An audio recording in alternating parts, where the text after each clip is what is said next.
कुछ लोग भारत का खाते हैं, भारत में पढ़ते हैं और जैसे ही वीजा का ठप्पा पासपोर्ट पे लगता है उनके अंदर का देशभक्त अचानक से टूरिस्ट गाइड बन जाता है। यहाँ से गए नहीं कि वहाँ की चमचमाती सड़कें, वो ठंडी हवाएं और वो गोरे लोगों की गुलामी वाली तारीफें शुरू। जैसे ही विदेश जाते हैं तो बोलते हैं oh my God look at this, India में तो ऐसा हो ही नहीं सकता, इंडिया तो बहुत गंदा है। अरे कुछ तो शर्म करो, जिस देश के टुकड़ों पर पलकर वहाँ की सरकारी सुविधाओं का फायदा उठाकर आज इस काबिल बने हो कि विदेश की फ्लाइट टिकट अफोर्ड कर सको, वहाँ पैर रखते ही के साथ अपनी माँ को गाली देना शुरू कर देते हो। तुम्हें शर्म नहीं आती?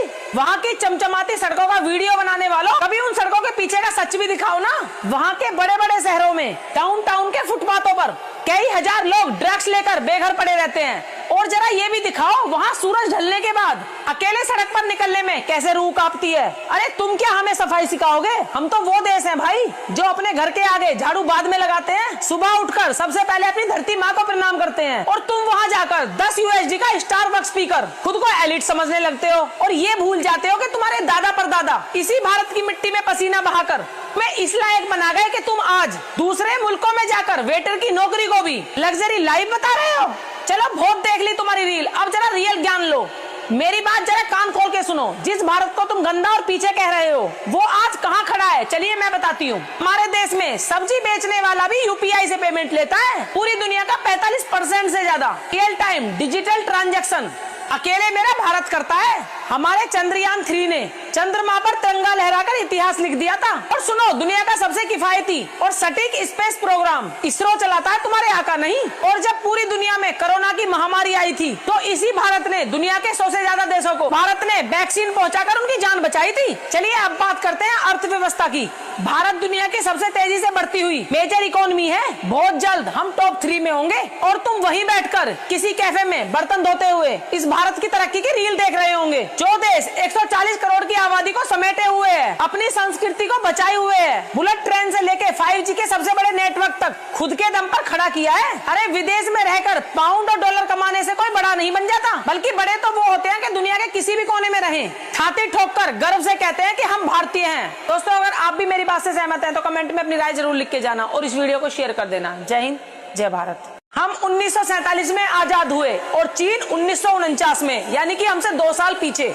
लेकिन आज फर्क देखो, वो दुनिया को दिशा दे रहा है लेकिन हम आज भी दिशा ढूंढ रहे हैं। क्यों? क्योंकि उसने फैसला किया अतीत को बोझ नहीं सबक बनाना है। और हमने क्या किया? हमने अतीत को ही अपना वर्तमान बना लिया। हमें बचपन से क्या पढ़ाया जाता है? अकबर ने लूटा, बाबर ने लूटा, अंग्रेजों ने लूटा। हर पन्ने पे बस एक ही कहानी कि हमारे साथ क्या क्या गलत हुआ, लेकिन किसी ने ये नहीं सिखाया कि आगे क्या करना है। हम मानते हैं इतिहास जानना बहुत जरूरी है, लेकिन हर टाइम उसी में जीना ये बहुत बड़ी कमजोरी है। उधर चीन ने क्या किया? उसने अपने बच्चों से कहा तुम्हें ये नहीं सोचना कि हमारे साथ क्या हुआ, बल्कि तुम्हें ये सोचना है कि हमें आगे क्या करना है। और उसने अपने देश से गुलामी के हर निशान को मिटा दिया। न सड़क, न मोहल्ला, न गली, यहाँ तक कि किताबों में से भी अपनी गुलामी की कहानी मिटा दी। और 1950 के बाद जो बच्चे पैदा हुए उनको तो ये तक भी नहीं पता कि हमारा देश कभी गुलाम भी था। और एक हम हैं, हम आज भी उसी कहानी को दोहराते रहते हैं और फिर पूछते हैं कि हम आगे क्यों नहीं बढ़ रहे। और जिस दिल्ली को पांडवों ने बसाया वहाँ तुम्हें अर्जुन रोड नहीं मिलेगा, भीम रोड नहीं मिलेगा, लेकिन वहाँ तुम्हें अकबर रोड मिलेगा, हुमायूं रोड मिलेगा। मतलब साफ है, नाम भी उन्हीं के और यादें भी उन्हीं की। और फिर हम चिल्ला चिल्ला के कहते हैं कि हम आजाद हैं। ये कैसी आजादी है जहाँ शरीर आजाद है लेकिन सोच हमारी अभी भी कैद है। सच सुन लो, गुलामी सिर्फ जंजीरों में नहीं होती बल्कि गुलामी सोच में बस जाती है। और जब सोच गुलाम बन जाए तो तरक्की सिर्फ सपना बन जाती है। फैसला हमारे हाथ में है। क्या हम हर दिन दोहराते रहेंगे कि हमारे साथ क्या हुआ, या फिर हमें यह तय करना होगा कि हम आगे क्या करेंगे। और जिस दिन हमने ये ठान लिया कि हमें लुट जाने की कहानी नहीं पढ़नी, दुनिया जीतने की कहानी लिखनी है, उस दिन ये खेल बदल जाएगा। और उस दिन ये भारत सिर्फ इतिहास नहीं पढ़ेगा बल्कि इतिहास लिखेगा। तो अब अतीत का रोना बंद करो और अब उठो। बहुत पढ़ लिया दूसरों का लिखा हुआ इतिहास। अब वक्त आ गया है कि ये नया भारत दुनिया के नक्शे पर अपना खुद का इतिहास लिखेगा। और गुलामी की सोच को उखाड़ फेंको, क्योंकि अब हवाएं बदल चुकी हैं। वो लोग नहीं जो सिर्फ लुट जाने का दर्द याद रखें, बल्कि हम वो पीढ़ी हैं जो इस देश को फिर से सोने की चिड़िया नहीं बल्कि दुनिया पे राज करने वाला बाज बनाएगी। दोस्तों, अगर आप भी मेरी बात से सहमत हैं तो कमेंट जरूर करके जाना और इस वीडियो को शेयर कर देना। जय हिंद, जय भारत। कल मैंने पहलगाम अटैक को लेके एक वीडियो बनाई थी। उस वीडियो में पहलगाम हमले के मददगारों बशीर और परवेज का नाम लिया था, लेकिन अब कुछ लोग कमेंट में आके मुझे गंदी गंदी गालियां दे रहे हैं। जिसने भी अगर वो वीडियो ना देखी हो तो मैं उनको बता दूं, मैंने उन 2 युवकों का नाम उस वीडियो में मेंशन किया था जो पकड़े गए थे अभी कश्मीर में। पहलगाम में जो अटैक हुआ था, इन दो युवकों ने उन आतंकवादियों को पनाह दी थी। चलिए अब उनकी बातें कर लेते हैं जो मुझे आके कमेंट में उल्टा सीधा बोल रहे हैं। कुछ लोग मुझे कमेंट में आके गालियां दे रहे हैं और बोल रहे हैं कि आतंकवाद का कोई धर्म नहीं होता। अरे ओ मूर्ख भाइयों, यही तो मैं चिल्ला चिल्ला कर बोल रही हूँ कि आतंकवाद का कोई धर्म ही नहीं होता। लेकिन एक बात मैं आपसे जानना चाहती हूँ, अगर आतंकवाद का कोई धर्म नहीं होता तो जब मैंने उन दो गद्दारों का नाम लिया, जिनका सिर्फ मैंने नाम लिया था, धर्म के बारे में तो मैंने कुछ बोला ही नहीं, तो तुम लोगों को मिर्ची क्यों लगी? उन दो अपराधियों का नाम सुनकर तुम्हारा धार्मिक दर्द क्यों जाग गया? मेरी साफ बात सुनो, बशीर अहमद और परवेज अहमद ने जो किया वो किसी धर्म की किताब में नहीं लिखा था। उन्होंने चंद रुपए के लालच में आकर अपने देश के साथ ही गद्दारी कर दी। हमारी नजरों में वो अपराधी हैं, वो गद्दार हैं और देश की सबसे बड़ी अदालत और NIA ने उन पे मोहर लगाई है। मैंने किसी समुदाय का नाम नहीं लिया, मैंने बस उन दो इंसानों का नाम लिया जिन्होंने हमारे भारत के साथ गद्दारी की थी।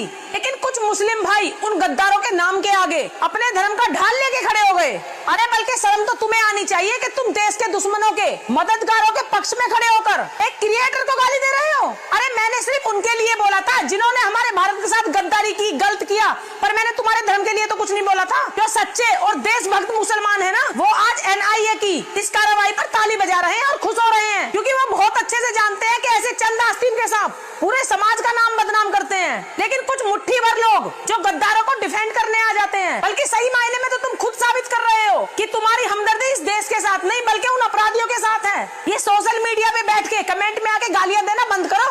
अगर वाकई आतंकवाद का कोई धर्म नहीं मानते, और हाँ मैं भी कोई आतंकवाद का धर्म नहीं मानती हूँ, तो खुलकर आओ और बोलो कि बशीर और परवेज गद्दार हैं। अब आप ही बताओ, है हिम्मत आप में बोलने की? मुझे पता है आप नहीं बोलोगे, क्योंकि तुम्हारी सुई तो सिर्फ गालियां देने पे आगे अटक जाती है। और हाँ मेरी एक बात कान खोल के सुन लो, तुम्हारी ये दो चार गालियों से ना मेरा हौसला डगमगाने वाला है और ना ही मैं सच बोलना बंद करूंगी। जब जब जांच एजेंसियां गद्दारों को बेनकाब करेंगी, मैं इसी तरह कैमरे के सामने आकर उनका नाम जोर जोर से चिल्लाऊंगी। इसे मिर्ची लग रही है, लगे, मुझे कोई फर्क नहीं पड़ता, क्योंकि सच का ये डोज आगे भी ऐसे ही मिलता रहेगा। भाई मेरा सीधा सा हिसाब है, देश सबसे पहले, देश से बढ़ के कोई नहीं। दोस्तों आपको क्या लगता है? अपनी राय कमेंट में जरूर लिख के जाना और इस वीडियो को शेयर कर देना। जय हिंद, जय भारत।